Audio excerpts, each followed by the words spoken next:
தமிழ்நாட்டின் முன்னாள் முதலமைச்சரும் இந்திய விடுதலை போராட்ட வீரரும் சிறந்த நிர்வாகியுமான கல்வி கண் திறந்த கர்மவீரர் என்று போற்றப்படும் பெருந்தலைவர் காமராஜரின் 124ஆம் ஆண்டு பிறந்தநாள் விழா தமிழகம் முழுவதும் நேற்று மிகச் சிறப்பாக கொண்டாடப்பட்டது.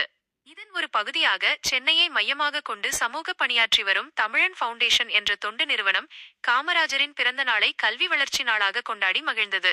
சென்னை திருவல்லிக்கேணியில் இயங்கி வரும் எம்ஓபி வைஷ்ணவா உயர்நிலைப் பள்ளியில் தமிழன் ஃபவுண்டேஷன் சார்பாக கல்வி வளர்ச்சி நாள் விருது 2026 எனும் பிரம்மாண்ட நிகழ்ச்சி நடத்தப்பட்டது.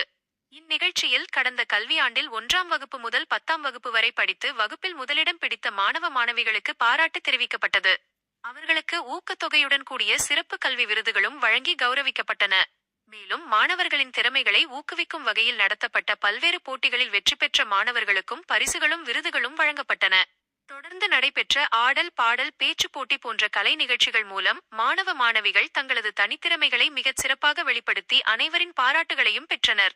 சிறப்பு விருந்தினர்கள் உரை. இந்த விழாவிற்கு சிறப்பு அழைப்பாளர்களாக பிரபல ஆராய்ச்சியாளரும் சவிதா பல்கலைக்கழகத்தின் திடக்கழிவு மற்றும் உயிரியல் மேலாண்மை துறையின் தலைவருமான டாக்டர் அசோக்குமார் வீரமுத்து அவர்களும் நியூஸ் என்பது தமிழ் தொலைக்காட்சியின் நிறுவனரும் புரட்சித் தலைவர் எம்ஜிஆர் அறக்கட்டளையின் நிறுவனருமான திரு ராஜாசி அவர்களும் கலந்து கொண்டனர்.